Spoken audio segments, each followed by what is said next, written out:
भैरव तंत्र में मेडिटेशन की एक ऐसी विधि बताई गई है जिसमें कोई भी कुछ समय के लिए अपनी चेतना और अपनी आत्मा का साक्षात्कार कर सकता है।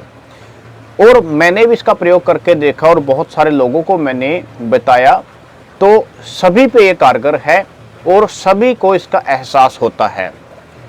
किस तरह से ये मेडिटेशन की जाती है, बहुत सारे लोगों के मुझे मैसेज मिलते हैं कि यदि कोई बिगिनर है, शुरुआत में वो मेडिटेशन करना चाहता है तो किस तरह से वो कर सकता है। ये विधि उनके लिए भी बहुत कारगर है और कोई भी इस विधि से यदि मेडिटेट करता है तो वो बड़ी आसानी से अपने आप को बहुत लंबे समय तक मेडिटेट इसमें कर सकता है। भैरव तंत्र में श्वास की 3 गति बताई गई है। सबसे पहले तो जब हम श्वास लेते हैं उसको पूरक बोला गया है और जो श्वास हम छोड़ते हैं उसको रेचक बोला गया है। इन दोनों के बीच में एक आयाम आता है जब कुछ क्षण के लिए श्वास रुक जाती है, ना वो बाहर जाती है ना वो अंदर आती है। जो हमारा हृदय प्रदेश होता है वहाँ पे श्वास कुछ समय के लिए ठहराव वहाँ पे हो जाता है। उस स्थिति को भैरव तंत्र ने कुंभक का नाम दिया है।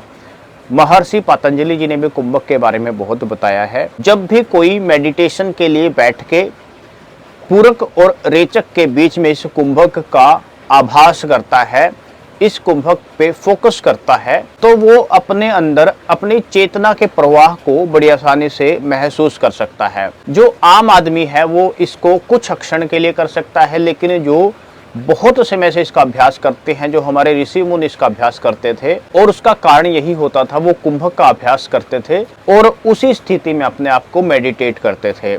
आप इसका अभ्यास कैसे कर सकते हैं? श्वास को अंदर भर के उसको वहीं पे रोक के अपनी आंखें बंद कीजिए और मेडिटेशन की पोजीशन में ज्ञान मुद्रा में बैठ करके जब तक संभव हो सके उसको अंदर रोक करके और महसूस करने की कोशिश कीजिए अपनी चेतना को। 2 से 3 बार में, सिर्फ 2 से 3 बार में बहुत सारे लोगों को अपनी चेतना महसूस हो जाती है और फिर धीरे धीरे जो ये कुंभक की स्थिति है इसको बढ़ाने की कोशिश कीजिए। आप इसका अभ्यास कीजिए और अभ्यास के दौरान आपके कैसे अनुभव हैं वो मेरे साथ कमेंट्स के माध्यम से जरूर शेयर कीजिए।